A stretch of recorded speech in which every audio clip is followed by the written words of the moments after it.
मानगोनां फेरेंगा इएमआ बर' रायजो राजा आरो बर' आइजोफोरखौ बिमा माहारिखौ मोनसे खोथा बुंदोंमोन।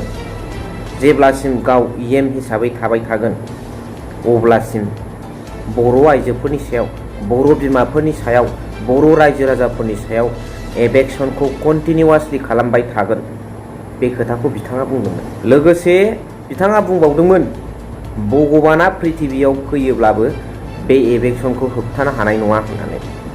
अब्ला फेरेंगा इएमआ भगबानजों सासे जुजिग्रा, नलेज गैयै, बुजिनो रोङै, सनमान खालामनो रोङै सासे जगायन' इएम होननानै जों दिनै फोरमान मोनबाय।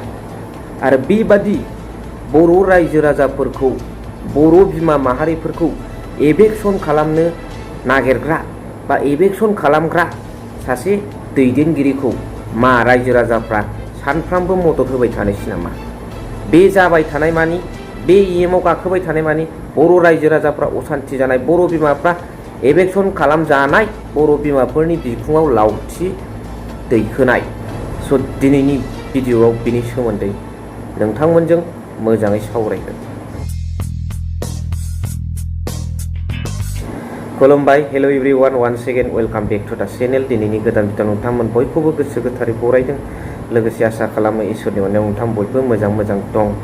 स' गिबियावनो आङो मोनसे खोथाखौ नोंथांमोननो गोसोखांहोनो सानदों जे बियो आंनाव भिडिअ' क्लिप्स दंखायो, अब्लाबो आङो खुगाजोंनो फोरमायसै। बाथ्रायाथ' बेनो बे, पइन्टआ बेनो बे। दा नोंथांमोना मोनथिखायो मोनसे समाव फेरेंगा इएमआ बर' रायजो राजा, बर' बिमाफोरखौ होखारदोंमोन। बिखुङाव लावथि, न' बां दो दोख्ला बुख्रेबलांजोबदोंमोन। खुलुमग्रा थानसालि, गिर्जा बायदिफोरखौ बिथाङा बुख्रुबलांजोबदोंमोन। अब्ला बे समावनो बिथाङा मोनसे खोथा बुंदोंमोन, बर' रायजो राजाफोरखौ आरो बर' बिमा माहारिखौ जेब्लासिम गाव इएम थागोन अब्लासिम एभेक्सन उसेट खालामबाय थागोन होननानै। अब्ला बिथांखौ इएमआव दोनबाय थानोसै नामा रायजो राजाफ्रा? बेखौ इएमआव दोनबाय थानाय मानि, बेखौ बिबानाव दोनबाय थानाय मानि बर' रायजो राजाफ्रा दुखु मोननांनाय, असान्थि जानाय, होखारजाबाय थानाय, बर' बिमा माहारिया मोदैयाव रथ' मेगनाव मोदै जानांनाय आरो बर' बिमा माहारिनि मोदोमाव लावथि गोलैनाय, आखाइ गोलैनाय। आरो मोनसे गोसा खोथा बुंबावदों बिथाङा, चेलेन्जिं पइन्ट। भगबानखौबो बिथाङा सुबुंजों जुजिबाय, भगबानखौबो बिथाङा नागाराखै, भगबानजोंबो जुजिदों। बिथाङा बुंदों, बे सैथोथार। बुंगोन ना बुङाखै रायजो राजाफोर? एन्सार हर कमेन्ट्सनि गेजेरजों। जे फेरेंगा बसुमतारी इएम बिथाङा ओरैबायदि खोथा बुंदों भगबानखौ चेलेन्ज खालामनानै जे भगबाना पृथिबियाव नामायबोयोब्लाबो बे एभेक्सनखौ मालाबाबो होबथानो हानाय नङा होननानै। दा अब्ला बुजिदो रायजो राजाफोर, बिथाङा बर' रायजो राजाफोरखौ होखारनो थाखाय, बर' बिमा माहारिखौ होखारनो थाखाय सतबांसा लाखानायसो। आरो बेखौ बे जेरैखि जाया मावथारगोन, एभेक्सन खालामथारगोन, होग्लुंथारगोन। नोंनि थानसालि, नोंनि गिर्जाबाबो बे मानिनाय नङा।